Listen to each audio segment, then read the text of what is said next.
Private DBQs are under attack, and that's not all. It's both private DBQs and DBQs from CMP examiners. And the VA OIG just outed the entire VBA system with potential and indicators for fraud, or let's just call them poorly developed DBQs, right? On both sides of the house,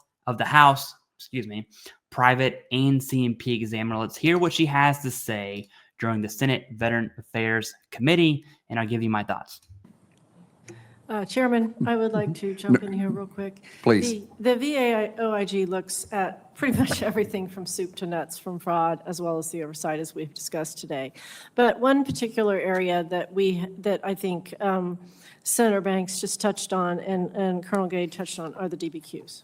And let me be clear, the DBQs are a problem both publicly and internally.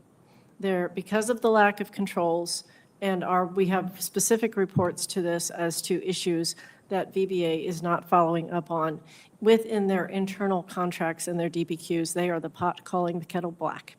So there are issues with public-facing DBQs. There have been since they were engaged and brought forward, and those continue both internally and externally.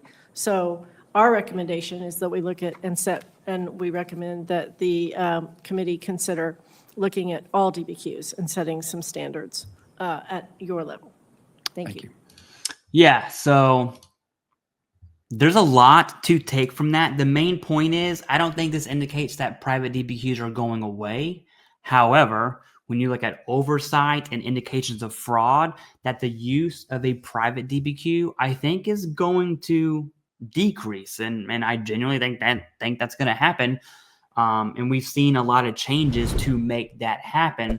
On the flip side, the VA OIG also recognized, saying, hey, there's also no oversight on VA's own DBQs that they're paying for contracted exams. Keep in mind that when you pay for a private DBQ, it's essentially a private CMP exam.